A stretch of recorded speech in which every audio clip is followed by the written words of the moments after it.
I am exhausted. Mentally, physically, emotionally spent. Without a doubt, this has been the busiest year of my career. And we're only halfway through it. COVID, political division, critical decisions, vaccines, opening things up, closing them back down, opening things up again, debates about masks. This is on top of quite a few funerals, handful of weddings, and weekly worship services. I gotta tell you, friend, it's starting to add up. But it's not just me. My wife's a school teacher. School year is wrapping up, which means the stress is ramping up. Kids are bouncing off the walls, state testing has everyone on edge, and I'm not even going to talk about the whole mask thing. At the same time, my oldest just started nursing school while my youngest is already taking exams during school, followed by everyday after-school workouts to prepare for next year's lacrosse season and practice several times a week for her summer team. Needless to say, they're exhausted too. And it's not just my family, is it? What about you? How tired are you right now?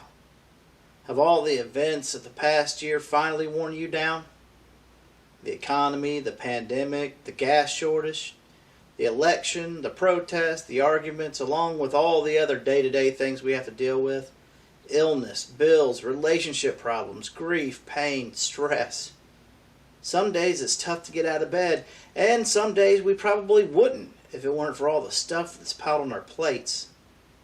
All of the dues on our endless list of chores.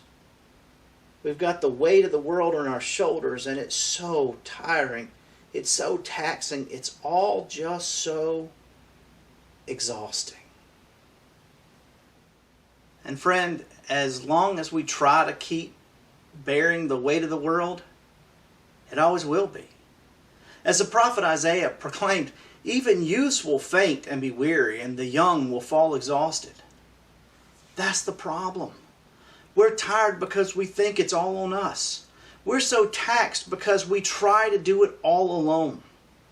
We're exhausted because we take everything on and attempt to fix the world's problems all by ourselves. But listen to what Isaiah's next words were. But those who wait for the Lord shall renew their strength. They shall mount up like wings of eagles. They shall run and not be weary. They shall walk and not faint. Bearing the weight of the world is utterly exhausting. But hear the good news. We don't have to. Everything doesn't have to be on you. My friend, allow God to uphold you. Allow your burdens to be held by the Almighty. Cast your worries on Christ, because when you do, God will renew your strength. You will mount up with wings like eagles. You will run and not be weary. You shall walk and not faint. That's your word for Wednesday. May God bless you.